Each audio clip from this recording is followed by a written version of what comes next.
afternoon, fellow Toastmasters and distinguished guests. I spent a lot of time trying to figure out what to write for this speech. The manual said it has to be an interesting one. So I thought, okay, let me start by introducing myself with my name. My name is Ekta. It's spelled as E-K-T-A. And it's a Hindi word which means unity and harmony amongst people.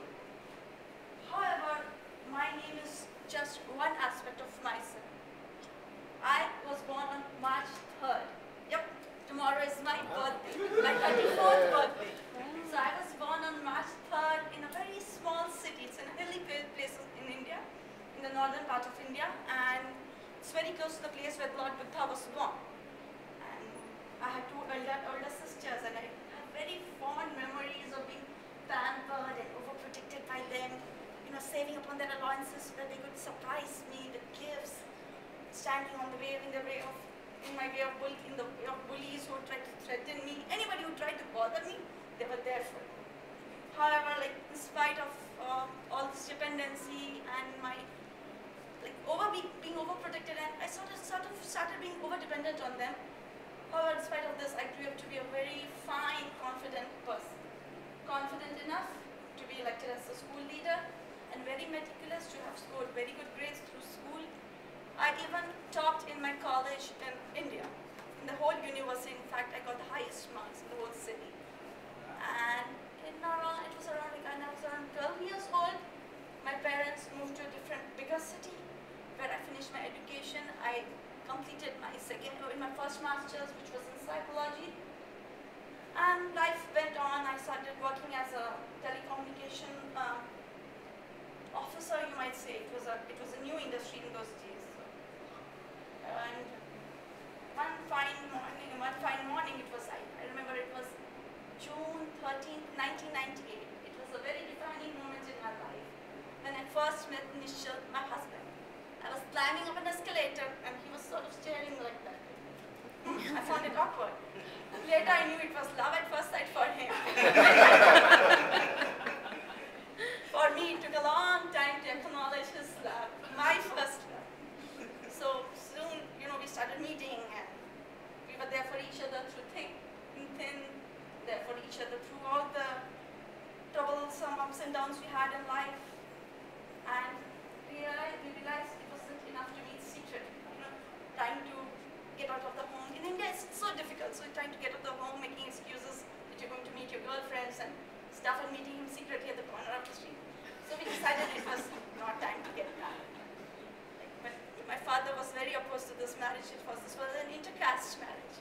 In India, you see the parents decide, generally speaking, the parents pick up a boy for you and they decide whom you're supposed to marry. And it's generally between families of the same caste. And he had a different cultural background. But I knew that persistence was important. And so I kept on persuading my father, and finally he agreed to it. So on April 15th of 2001, we got married, and life was fun. My mother-in-law is very supportive, very caring, as is my husband. In December of 2003, we moved to a bigger city called Delhi. It's the capital of India, for greener pastures. However, life had a few ups and downs. Life wasn't all rosy.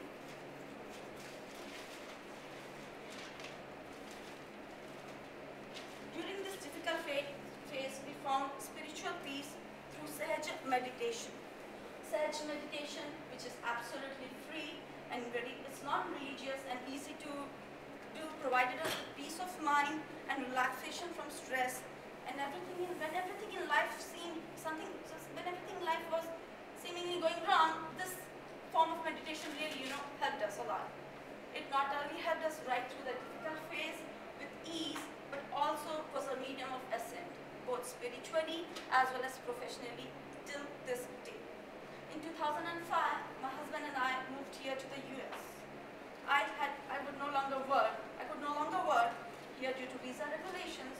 So we decided that I study, and I wanted to do my second master's in human resources.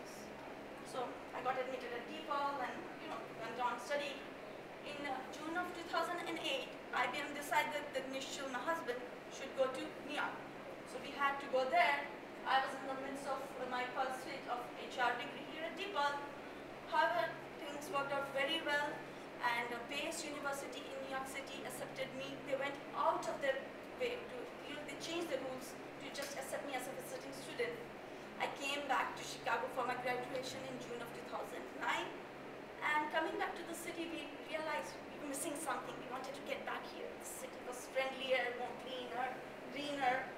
And finally, I would say, we came back here in October of 2009. I'm a homemaker right now, and I'm looking for a job. And my job would involve visa sponsorship. So I hope all those people who are or sponsors or recruiters who are in this room are listening. Thank you.